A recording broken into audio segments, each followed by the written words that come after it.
시간이 되었으므로 같이 기도하고 오늘 수요 예배 시작하겠습니다. 기도하겠습니다. 하나님, 이 험한 세상에서, 이 어지러운 세상에서 3일간 저희를 지켜 보호하시고 또 남은 3일을 또 열심히 주의 은혜 가운데 살아가게 하실 은혜를 베푸실 주님, 이 자리에 모인 주의 백성들이, 이 자리에 예배하는 모든 주의 백성들이 주의 은혜와 주의 보호하심과 주의 권능을 경험하며 또 체험하며 또 은혜로 아멘하게 하여 주옵시고 남은 3일을 주의 은혜 가운데 강건하게 사는 저희를 되게 하시며 오늘 드리는 수요 예배가 오직 주께만 영광 되게 하여 주옵소서. 예수님의 이름으로 기도하옵나이다. 아멘. 찬송가 212장 같이 부르십니다.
시간에 다 같이 기도하겠습니다. 기도하실 때에 이은경 권사님 예배와 교회를 위해서 기도하십니다.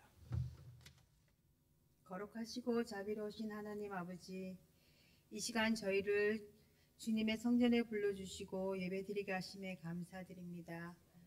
우리의 삶이 바쁘고 지쳐 감사할 줄 몰랐던 날들도 있지만 그럼에도 불구하고 저희를 인도하시고 보호해 주신 주님의 사랑을 찬양합니다. 주님, 이 시간 우리의 마음을 주께로 향하게 하시고 모든 근심과 세상 걱정을 내려놓게 하시며 오직 하나님만 바라보는 참된 예배자가 되게 하옵소서. 말씀을 전하시는 목사님께 성령의 능력을 더하시어 그 입술을 통해 주님의 뜻과 진리가 선포되게 하시고 그 말씀을 듣는 저희 모두가 순종으로 응답하게 하옵소서. 주님, 우리 한인교회를 사랑하여 주시옵소서. 주께서 세우신 이 교회가 세상의 빛과 소금의 역할을 잘 감당케 하시고 서로 사랑하며 격려하는 공동체가 되게 하여 주옵소서. 예배가 회복되고 기도가 살아나며 말씀 위에 굳게 서는 교회로 세워주시옵소서. 담임 목사님과 모든 사역자 속에서 영육 간의 강건함과 지혜를 더하시고 교회의 모든 기관과 부서들이 한 마음으로 협력하게 하옵소서. 또한 믿음의 가정들을 축복하시고 가정마다 예배의 불이 꺼지지 않게 하시며 부모의 세대의 신앙이 다음 세대에게 잘 전해질수록 주님 도와주시옵소서. 주님, 10월 마지막 주를 보냅니다. 이제 얼마 남지 않은 한 해를 믿음으로 마무리할 수 있는 지혜와 힘을 허락하여 주시옵소서. 가정마다 감사가 넘치게 하시고 주님의 평강이 임하게 하옵소서. 자비로우신 하나님 아버지, 이 시간 육신의 질병과 마음의 고통에서 신음하는 주의 자녀들을 위해 기도드립니다. 주님, 우리의 연약함을 아시며 우리의 눈물을 헤아리시는 주님, 치유의 은혜를 베풀어 주시옵소서. 주님의 평강이 임하게 하시고 위로하여 주시옵소서. 이 시간 예배를 통해 저희의 믿음을 새롭게 하시고 주님의 뜻을 다시 붙잡게 하시며 남은 2025년을 주님과 동행하는 삶으로 채워가게 하옵소서. 이 예배를 받으시고 모든 영광을 주님께 올립니다. 우리의 구원자 되신 예수 그리스도의 이름으로 기도드립니다. 아멘. 기도 감사합니다.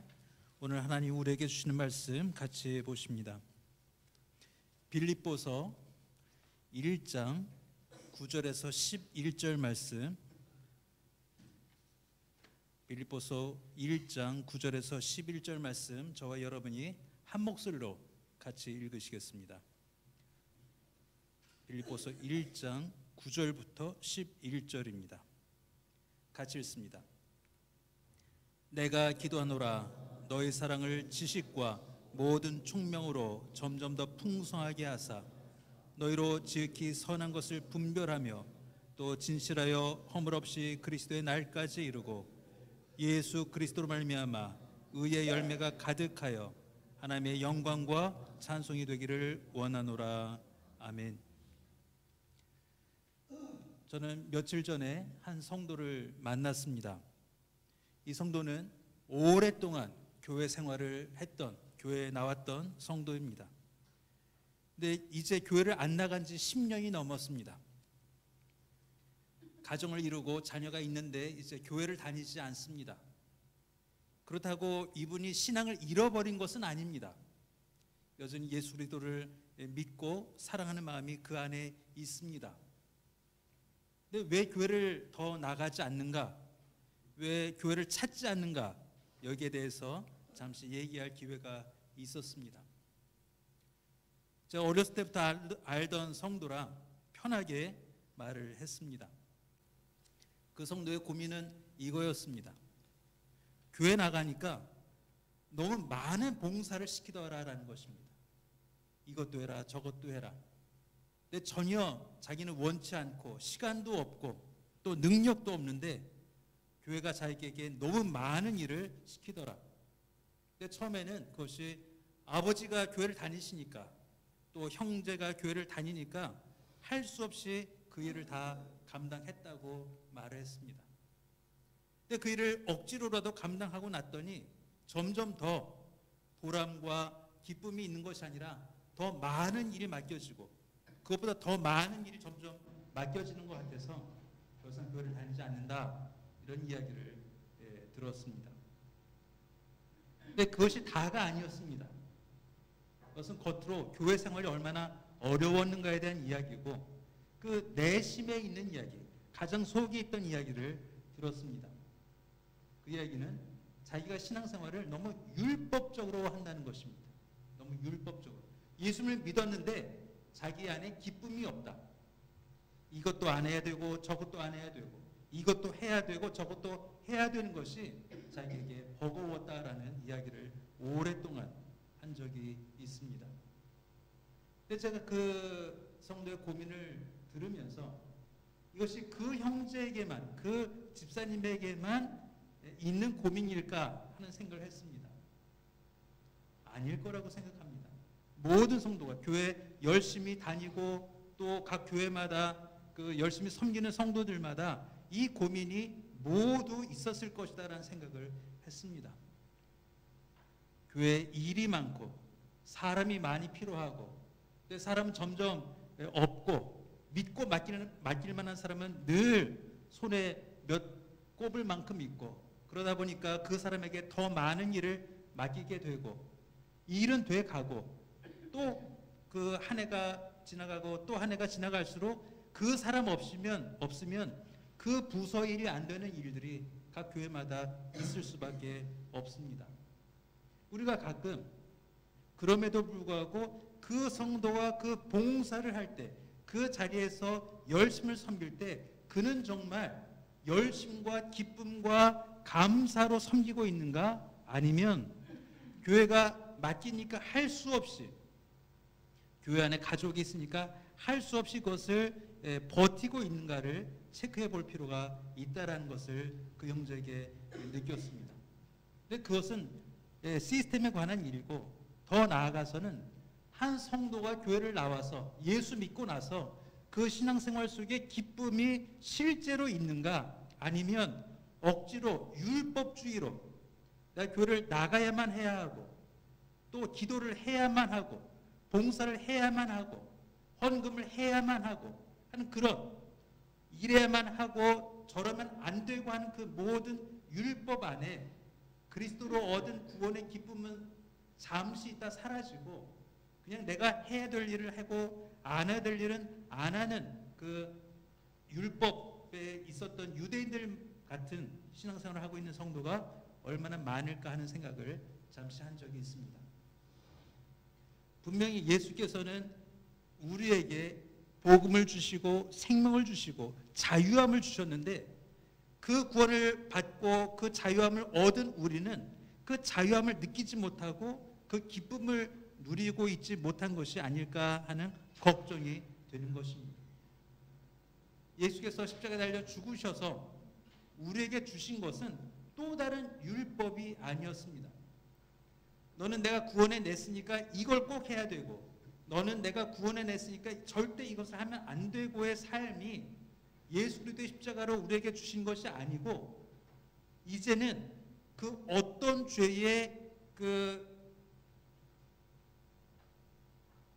벌이나 그 죄의 사망의 권세나 그 모든 저주에서 벗어난, 죽음으로부터, 죽음의 저주로부터 벗어난 그리스도인, 또 자유인 하나님의 아들로 사는 삶을 우리에게 가르쳐 주셨는데, 진정된 교인들은 그것은 다 누리지 못하고, 예전에 이스라엘 백성들이 그 십계명과 360개가 넘는 그 율법에 매여 있던 그 성도들처럼, 이스라엘 백성들처럼 내가 이걸 해야 하고 이걸 하지 않아야 하고 하는 그 모든 것을 해야 되느냐고 예수께서 주신 기쁨을 잃어버리고 있는 것이 아닌가 생각을 해봅니다. 오늘 말씀을 보면서 하나님께서 우리에게 원하시는 것은 무엇일까를 생각해 보았습니다. 사도 바울은 빌립보 교인들을 위해서 이렇게 기도하고 있습니다. 내가 기도하노라. 너희 사랑을 지식과 모든 총명하고 점점 더 풍성하게 하사 너희로 지극히 선한 것을 분별하여 또 진실하여 허물 없이 그리스도의 날까지 이루고 예수 그리스도로 말미암아 의의 열매가 가득하여 하나님의 영광과 찬송이 되기를 원하노라라고 기도합니다. 여기에 사도 바울이 너희는 구원받았으니까, 빌립보 교인들아 너희는 구원받았으니까 이것은 해라, 이것은 하지 말아라 하는 말이 한마디도 들어가 있지 않습니다. 그의 축복은 너희가 그리스도의 날까지 이르도록 흠이 없는 하나님의 영광과 찬송이 되기를 소원한다라는 그 소원의 기도로 오늘 말씀을 마치고 있습니다. 이것이 무슨 뜻입니까? 그러면 그거 받았으니까 이것도 해도 되고 저것도 해도 되고, 이걸 안 해도 되고 저것도 해도 되는 그런 방만함, 자유로움, 방자함, 이것이 사도 바울의 소원이었을까 하는 것입니다. 절대 그것은 아니었을 것입니다. 우리는 빛의 아들이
해라 저거 해라 이것도 맡아라 저것도 맡아라 또 정직해야 된다라고만 끝냈던 것이 그가 다녔던 교회의 문제라면 문제였고 그 성도의 문제라면 문제였을 것입니다.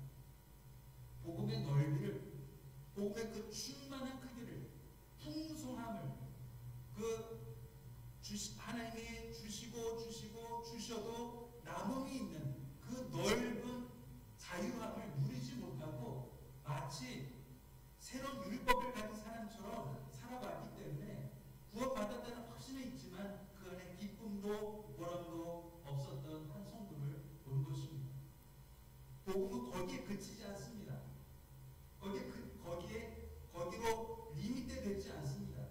복음은 내가 하고 안 하고보다 훨씬 많아서 얼마나 많으냐 하면은 우리의 삶이 하나님의 영광과 찬송이 되기까지를 목적으로 하고 그것을 목적으로 우리는 이 땅에 구원받은 백성으로 살고 있다는 것을 알아야 한다는 것입니다. 제가 받는 그 성도의 고민은 이것입니다. 이것을 알지 못했습니다. 내가 어디까지 잘해야 하는가? 내가 어떻게 신앙생활을 해야 되는가? 내가 어떻게 해야 교회 생활을 아름답고 기쁘게 할 수 있는가를 모르고 오직 교회에서 하라고 하는 일이 신앙생활인 줄로만 알고 있었다는 것입니다. 이것이 버거웁니다. 더 이상 교회 다니지 않겠다라고 결심하게 된 참으로 그렇게 말하기 미안하지만 미련한 결정을 할 수밖에 없었던 케이스를 본 것입니다. 복음은 이렇게 작지 않습니다. 복음은 이렇게 무겁지 않습니다. 복음은 이렇게 편협하지 않습니다. 내가 한 것으로, 내가 안 한 것으로 상과 벌이 주어진 것이 아니고 이 모든 것을 뛰어넘어서 나의 삶의 모든 고난과 축복과 잘됨과 윤택함과 가난함과 배고픔을 다 모아서 그 모든 조각조각들을 모아서 우리가 어떤 모습으로 하나님 앞에 성장해 나가야 되냐면 하나님의 영광과 찬송이 되기까지를 목적으로 해야 한다는 것입니다. 이미 오신 지 오래되신 분들은 아르헨티나에 계셨던 김용환 목사님을 다 기억하실 것입니다. 노 목사님. 선생님 기억하세요? 김용환 목사님 지금 돌아가셨지만 그 목사님의 설교를 몇 번 들을 기회가 있었습니다. 그런데 그분 설교에 빠지지 않는 문구가 아직도 저는 기억합니다. 우리 귀여운 성도 여러분, 그러셨습니다. 그 목사님 설교는 그 어구가 빠진 적이 없습니다. 그 귀여운 성도들. 그 얘기를 듣고 저절로 웃음이 났습니다. 그분 눈에 우리가 귀여워 보입니다.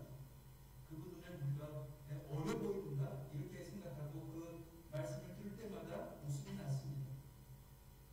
그분 눈에 뭐가 그렇게 귀여웠을까? 다 나이가 많은 성인들을 모아놓고 하시는 설교에도 우리 귀여운 성도들 이렇게 하셨기 때문에 저가 잊혀지지 않은 것입니다. 근데 이제는 그 목사님의 그 귀여운 성도라는 말을 조금 이해하게 됩니다.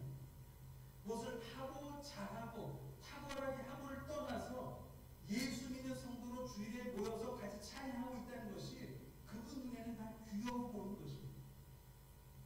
아, 왔으니까 이걸 해내야지. 왔으니까 이걸 이루어야지. 왔으니까 우리가 이걸 만들어내야지. 그 모든 의무와 짐과 모든 무게를 내려놓고 이곳에 모여서 같이 찬양하고 같이 밥을 먹고 같이 이야기하고 하다못해 같이 수다를 떨지라도 그것은 그리스도 안에서 귀여운 성도의 모습일 수밖에 없었다 하는 것을 그 목사님을 기억하면서 그 귀여운 성도 여러분이라는 말을 여전히 제 귓가에 들리는 것처럼 기억하면서 그 귀여움의 내용과 그 이유를 이해할 수 있게 되었습니다. 사도 바울의 이 오늘의 축복이 바로 그것입니다. 빌립보 교인들에게 말하고 있는 것은 사도 바울은 이제 너희는 새 율법을 가지고 유대인들보다 더 열심히 그 율법을 지켜가라 라는 의미에서 한 것이 아니라 우리의 모든 삶과 내 호흡까지 내가 잘 되고 안 되고 내가 건강하고 병들고 내가 부하고 가난하고 이 모든 것을 떠나서 그것이 모아져서 우리 삶 전체가 그리스도 앞에서 영광과 찬송이 되는 그 성도가 되기를 사도 바울은 소원했던 것입니다. 이것이 예수 그리스도를 믿는, 그리고 내가 성도라 고백하는 모든 성도에게 미칠 소원이 되기를 주의 이름으로 축복합니다. 우리는 교회를 위해 있지 않습니다. 우리는 일을 하기 위해 있지 않습니다. 우리는 무엇을 이루기 위해 있지 않습니다. 그것보다 훨씬 큽니다. 하나님의 영광과 찬송이라는 범위까지, 그 차원까지 가야 할 사람들입니다. 그래서 이 큰 목표, 높은 목표, 헤아릴 수 없을 만큼 넓은 목표를 위해서 우리는 오늘도 기쁨과 확신과 또 그리스도 안에서 붙잡힌 그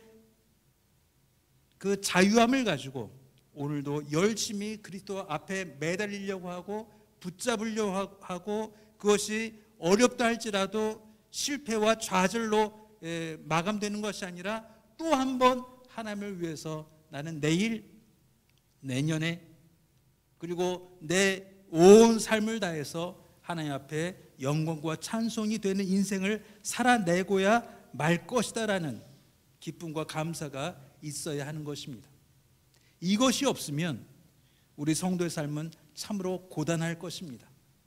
쉬는 날 없이 그 교회 와서 하루 종일 이것 해야 되고 저것 해야 되고, 일주일 내내 이것 참아내야 되고 저것 참아내야 되고, 남들 하는 거 안 하고, 남들 하는 대로 안 하고, 남들 생각하는 대로 안 하고, 내가 조심해 사는 삶, 그 갇혀있는 삶, 비슷한 그 편협한 신앙생활을 떠나서 그리스도 안에서 하나님의 말씀에 붙잡혀서 하나님의 은혜 가운데, 하나님의 은혜로 내가 오늘도 성도로 살아내고, 그것이 내게 기쁨이 되고, 그것이 내게 기쁨으로만 끝나는 것이 아니라 하나님께 영광이 되고 내 실패까지도 하나님께 찬송이 된다라는 그 확신이 우리의 신앙생활을 기쁘게 할 것이고 감사하게 할 것입니다.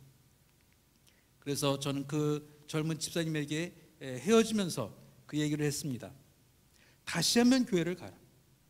다시 한번 교회를 가서 봉사하려고 가지 말고, 무엇을 해내려고 가지 말고, 내가 이 무리와 함께 그리스도 안에서 성도된 자로서의 기쁨을 한 번 더 경험해봐라 라고 권면하고 헤어졌습니다. 저는 그 권면이 축복이고 그 권면이 강권이기도 했습니다. 그 집사님이 할지 안 할지 저는 알 수 없습니다. 언제 할지도 알 수 없습니다. 그런데 소원은 그렇습니다. 언젠가 그 성도도 하나님의 영광과 찬송이 되기를 목적으로 하는, 목표로 하는 신앙생활을 다시 한번 시작할 수 있다면 그 온 가정이, 그 자녀들까지 아버지의 모습을 보고 그리스도 안에서 누려야 할 기쁨과 또 감사의 크기가 얼마나 클지를 경험하는 가정이 되기를 축복했습니다. 이 소원이 우리 모든 한인교회 성도들과 그 가정과 그 자녀들에게까지, 권사님이 기도하신 대로 자녀들에게까지 전파가 되어서 교회가 짐이 아니고, 교회가 노동이 아니고, 교회가 숙제가 아니고, 교회 가야 내가 누린 기쁨이 나만 누리는 기쁨이 아니고 온 아이들로부터 할아버지 할머니들에게 이르기까지 같은 기쁨을 누리는 교회라는 것을 경험하고, 그 경험이 감격스럽고 또 보고 싶고 또 나가고 싶고, 그래서 더 드리고 싶은 우리 모든 성도가 되기를 주의 이름으로 축원합니다. 기도하겠습니다. 하나님, 예수 그리스도를 믿는 것이 무거운 짐이고 십자가고가 아니고, 하나님 내게 주신 이 생명으로 잘 자라나고 잘 성장하여서 하나님의 기쁨과 영광과 찬송이 되기를 소원하는 하나님교회 모든 성도들 되게 하여 주옵소서. 예수님의 이름으로 기도하옵나이다. 아멘. 다 같이 찬송가 292장 같이 부르시겠습니다.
주님이 가르쳐 주신 기도로 예배를 마치겠습니다.